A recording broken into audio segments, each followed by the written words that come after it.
Some people break your heart without saying one bad word. That is what happened to me. I thought I found someone special. But in the end, I was just someone he used when he felt lonely. My name is Ellie. I used to believe I was not good enough for love. I lived in Dayton, Ohio. My life was quiet. I worked in a small pet food warehouse, putting cans in boxes. It was simple work. Every day was the same. I woke up, went to work, came home, and ate alone. I had no boyfriend. I had no family nearby. I only had one friend, Mia, who worked with me. We shared lunch sometimes. She was loud and funny. I was quiet. Then one Monday morning, I met Ethan. He came into the warehouse to fix one of the machines. He wore a blue shirt and had kind eyes. He asked me, "Where is the manager?" I pointed and said nothing else. But when he walked away, I looked at him again. I felt something strange in my chest. I didn't know why. The next day he came back. He smiled and said, "Hi again." I smiled too, but I didn't speak much. He asked for my name. I said, "Ellie." He said, "That's a sweet name." I thought about his words all day. After that, he came often. He always tried to talk to me. Sometimes he made jokes. Sometimes he just said I looked nice. I was shy. I didn't say much. But inside, I was excited. No man ever talked to me like that. I was never the pretty one. I didn't wear makeup. I didn't have long hair, but Ethan looked at me like I mattered. One Friday, he asked if I wanted to have coffee with him after work. My hands felt cold. I didn't know what to say, but I said yes. That evening, we sat in a small shop near the bus stop. He asked about my life. I told him I lived alone. I told him I had no brothers, no sisters. My parents lived far away. I said, "I don't go out much." He said, "That's okay. I like quiet people." I felt happy. After that day, we met more, sometimes on weekends, sometimes after work. He said he liked spending time with me. I started to feel close to him. He never called me his girlfriend, but he sent messages every day. He told me I was sweet. He said I made him feel calm. I believed him. One night we went for a walk after dinner. He held my hand. I didn't ask what we were. I didn't want to scare him. I thought, maybe if I wait, he will say he loves me. Weeks passed. He came over sometimes. He ate dinner at my place. He held me close and made me feel safe. I told Mia about him. She said, "Be careful." But I didn't listen. I thought, she doesn't understand him like I do. Then one day, things started to change. He stopped calling every day. He said he was busy. I asked, "Are you okay?" He said, "Yes, just tired." But something felt different. Sometimes I waited hours for one reply. Sometimes he didn't show up when we planned to meet. I sat alone at the cafe looking at the door.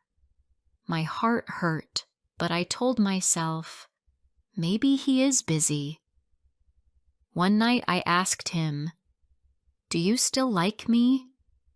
He said, "Why do you ask so many questions?" I said, "I just want to know how you feel." He looked at me and said, "You're overthinking again. Just relax." I went home that night and cried. But the next morning, he sent a small message. "Sorry if I was rude. I was tired."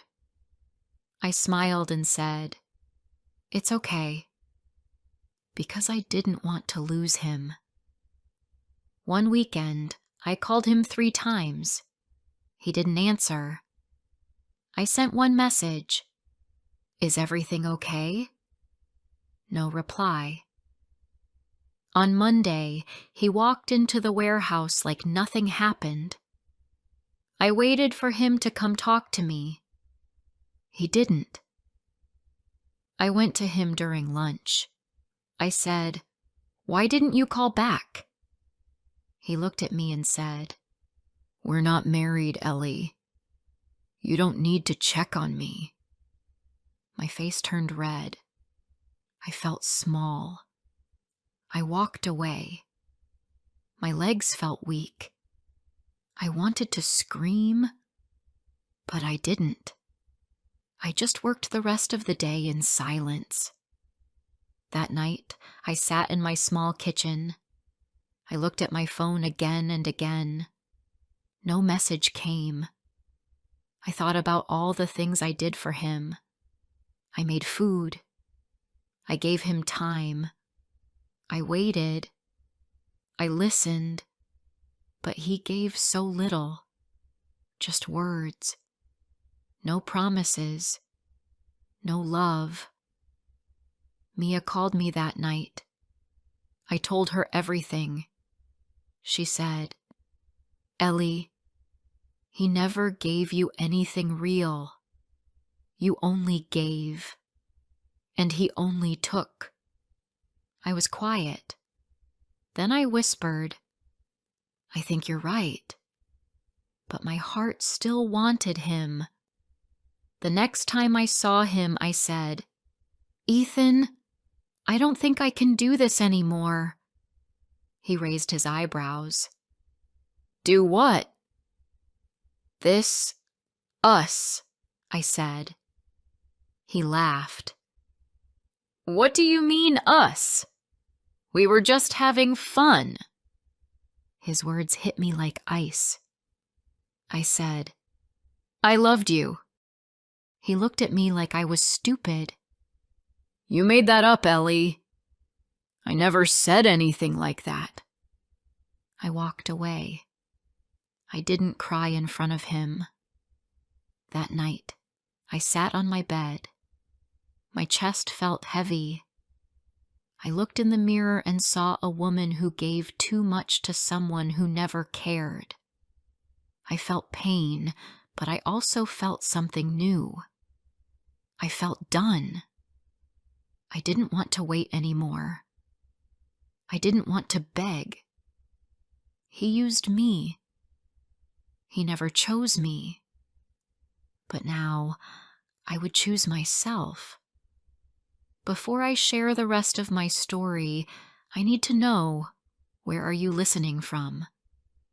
Knowing someone hears me, understands me, gives me strength. The next morning, I woke up early. The room was cold and quiet. I sat on the edge of the bed and looked at the floor. I felt tired. Not from sleep, but from pain. My heart still hurt. But I did not cry.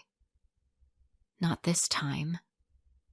I made tea and sat by the window. It was raining outside. The sky was gray. I watched the cars pass on the street. I thought about all the times I waited for his message. All the times I stayed up late just to hear his voice. I felt sad, but I also felt angry.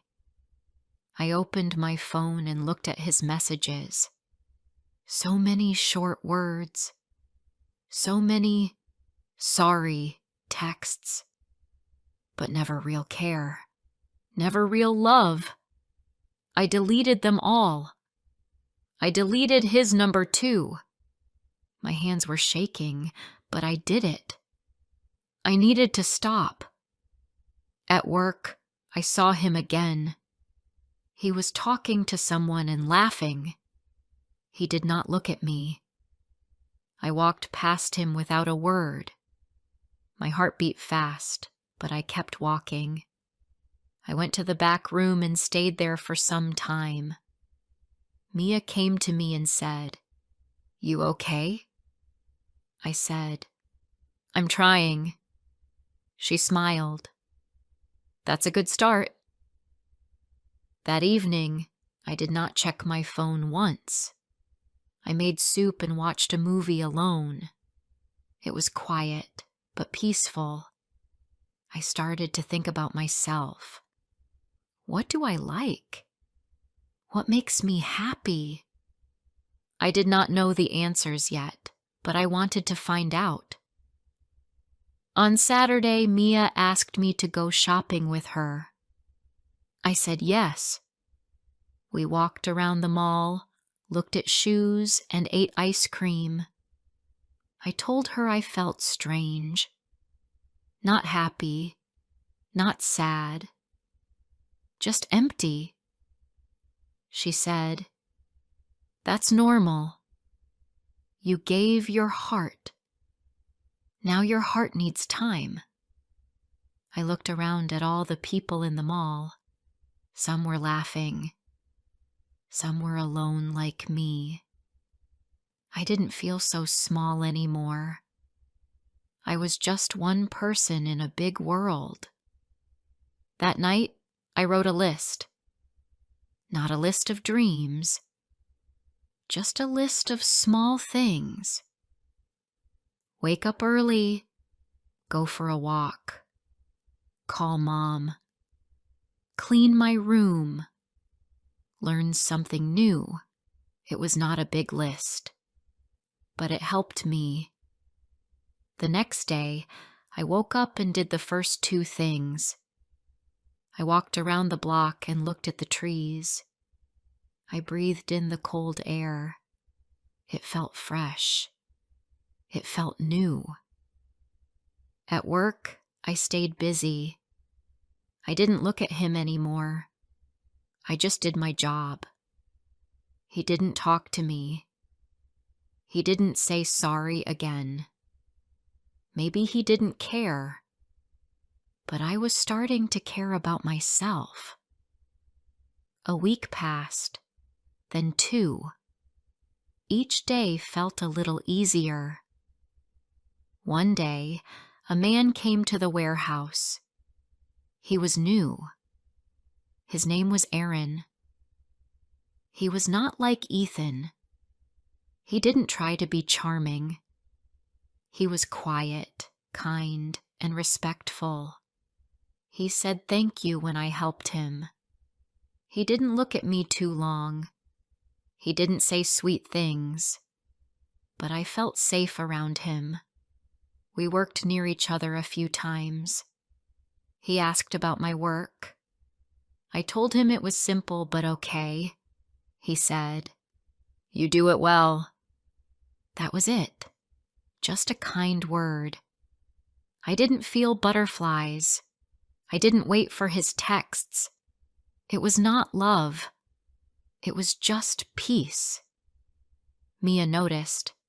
She said, "He seems nice."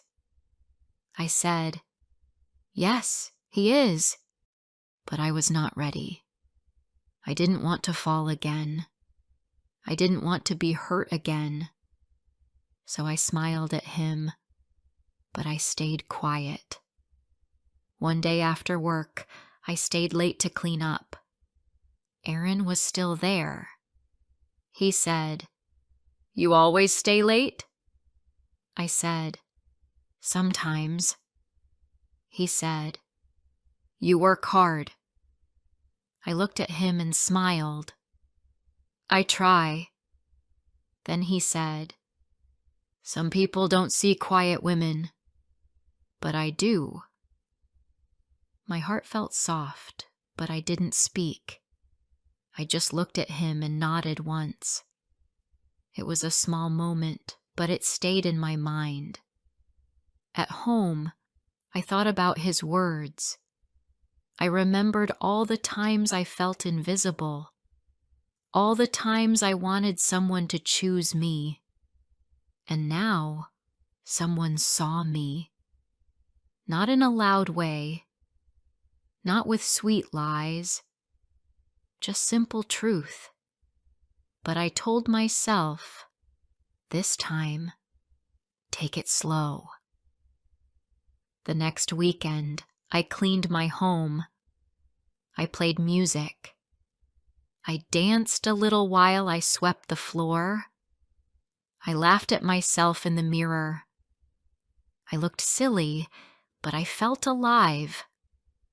I called my mom and talked for an hour. I told her about work. I told her about Mia. I told her I was trying to feel strong again. She said, You're stronger than you think. One night, I looked at the bed beside me. It was still empty, but I didn't feel sad. I felt calm. I did not need someone beside me to feel whole. I was learning to be enough for myself. Aaron still spoke to me sometimes, but he never pushed. He was just kind. That was enough. Then one afternoon, Ethan came to me. He said, Can we talk? I looked at him and said, Why? He said, I made a mistake. I said nothing. He looked down and said, You were good to me. I was not good to you. I said, I know. He looked up, surprised. I said, But I'm not the same anymore. I don't wait for people who don't want me. He opened his mouth, but I stopped him. I said, You used me. You said it was fun. But now I don't want fun. I want peace. He didn't speak. He just nodded and walked away. I turned and went back to work. I didn't cry. I didn't feel broken. I felt free. After that day, I felt something change inside me. It was not fast. It was slow, like the sun coming up after a long night. I still remembered everything, but the pain did not control me anymore. I was not the same Ellie. I was quiet, yes, but not weak. At work, I smiled more. I helped people without feeling tired. I ate lunch with Mia and laughed at her jokes. I still saw Ethan sometimes, but I no longer looked at him. I no longer waited for him. He was just a person, nothing more. Aaron started sitting with me during lunch. He did not talk too much. He asked simple things. How was your day? Or, did you sleep well? I liked that. He never made me feel small. I felt safe around him. That was new for me. One day, he asked if I wanted to go for a walk after work. I said yes. It was sunny outside. The wind was soft. We walked near the park, not saying much. I liked the quiet. After some time, he said, You're easy to be with. I smiled. Thank you. He looked at me and said, You were hurt before. I can see that. I said, Yes, but I'm learning to be okay again. He nodded. That's good. Don't let people break you. I didn't answer, but in my heart, I knew I was already healing. We didn't talk about love. We didn't hold hands, but his words stayed with me. I started to believe that maybe one day I could love again, without fear, without pain. The next weekend, I cleaned my small kitchen. I made tea and opened the window. I watched birds fly by. I felt calm. I felt proud. I had walked through the fire, and I was still standing. I took out an old photo from a drawer. It was a picture of me from 2 years ago. My face looked tired. My eyes looked sad. I touched the photo and whispered, You made it. Then I put it away and smiled. Mia and I planned a weekend trip to the lake. She said, You need fun, Ellie. Real fun. We went together by bus. We ate snacks, listened to music, and watched the trees pass. At the lake, we walked barefoot on the sand. We laughed and took pictures. That night we sat by the water and talked. She looked at me and said, You are not the same person from before. I said, I know. She said, I like this version of you. I looked at the water and said, Me too. After that trip, I felt even stronger. I started doing more things for myself. I cooked better food. I watched new movies. I even joined a small reading group at the local library. I met kind people there. They asked about me. They listened. I felt seen.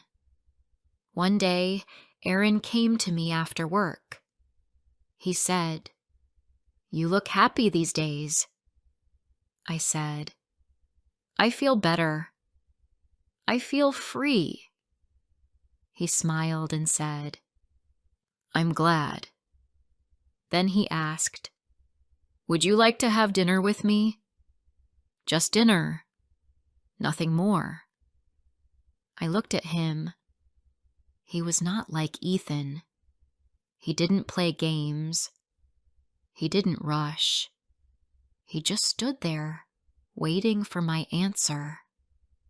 I said, Yes, I'd like that. We went to a small place near the bus stop. It was not fancy, but it was nice. We ate slowly and talked about simple things. Work, music, weather. He asked about my past, but not too much. I told him a little. He listened without judgment. When he walked me home, he didn't try to touch me. He said, Take care, Ellie. That was all. But those words meant a lot. I started to see him more, but we took it slow. No big words, no promises. Just time, kindness, and small steps. One evening, we sat on a bench in the park. The sun was going down. The sky was pink and orange. I said, Thank you for being patient. He looked at me and said, You're worth the wait. My heart did not race like before. It felt calm, safe. I didn't feel scared. I didn't feel small. A few days later, I saw Ethan again. He was talking to someone in the parking lot. He saw me too. For a second, our eyes met, but I looked away. I did not feel pain. I did not feel hate. I felt nothing. I walked past him like he was part of an old book I did not want to read again. At home that night, I thought about my journey. I thought about the girl who waited for messages, the girl who cried into her pillow, the girl who asked, "Am I not enough?" Now, I knew the answer. I was always enough. I just gave my heart to the wrong person. I stood by the window and smiled at the stars. My life was not perfect, but it was mine. I had peace in my heart. I had hope in my eyes. And for the first time in a long time, I felt free. Maybe Aaron and I would become something more. Maybe not. But that was not the point. The point was, I had found myself again, and I would never give myself away for nothing again. Not ever.